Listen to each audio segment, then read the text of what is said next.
Um, Hi, welcome back to the channel. Today I wanted to do something a bit different. We're going to be making a PC build, and I think what is interesting about this build is we're going to be using the Sapphire Nitro M01 case. I think this is a bit of a rare item, and it came for free with the purchase of the Sapphire Pulse 6400. So first we're going to go over the unboxing. The case itself was packaged very well. As you can see, it's easy to take out. It comes with a clear glass side panel, and inside the box I really like this detail, but there is one small case with all the screws and some additional zip ties and stuff so you can cable manage. I think it's very well done by Sapphire. And if you take a look at the case, all the panels come off. You can basically take off the top, the side panels come off, and also the front panel comes off. And as you can see, the manual was basically inside, so they wanted to pry into getting the case off. And here, this is a small holder for a small form factor power supply. I think I would recommend building in this case with a small form factor power supply, but you can also go with ATX. As you can see, the front I/O is okay. It has two USB-C. You also have some two connectors for audio. And as an optional accessory, you can put a side panel for holding an AIO instead of the glass panel. So for this build, we're going with the B550M mortar in mATX form. So this is an mATX board. You can also use an ITX board if you want. I basically already had this set already assembled with a 3700X. And for the memory, I'm going to be using this Vulkan. I'm going to be using two sets of this Vulkan memory, so we're going to be having a total of 32 gigabytes on this computer.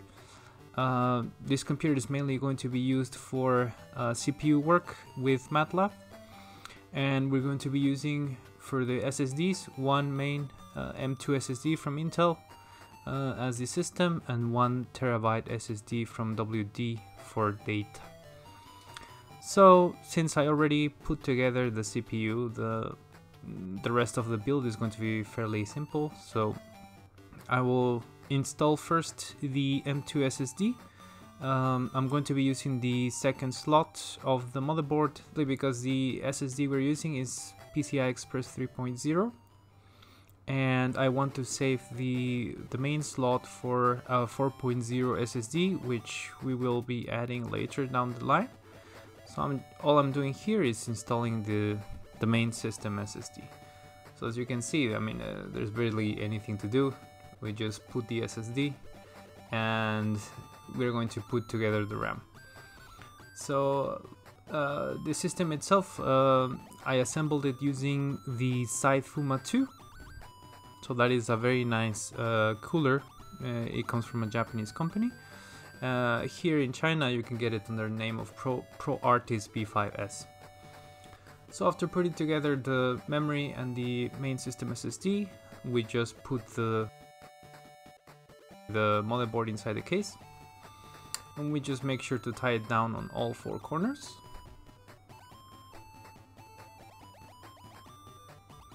And then we started going with the installing the power supply. So you basically have to mount it in the front of the case. So this is where you can see that if you go with an SFX power supply, you can save quite a bit of space. Then we try to cable manage that power cable. It is rerouted through the case to go into the back. So no issues here. You just remove the upper panel and mount it. And then here I want to show you that it is important to get the power supply fan to be facing the other way. Then we install the main motherboard power connector, we cable manage it, and then the CPU power connector, just the single one. We just turn the case over and we're going to try to manage some of those cables, you know, tuck them away so they're not in the way. And after that, you know, I didn't have more footage of what we did here, but as you can see, the final build came out beautifully. The case was very nice to build on, and then the 6400 doesn't take a lot of space. So you know, I think it's enough to use the CPU cooler for exhaust. I think since we are not going high TDP, it is more than enough, and the system works beautifully. The case is extremely good, very easy to build with. I'm very happy this case made by Sapphire. And yeah, so it was just a short video showing you this quick build. I hope you enjoyed it, and yeah, I'll see you guys in the next one.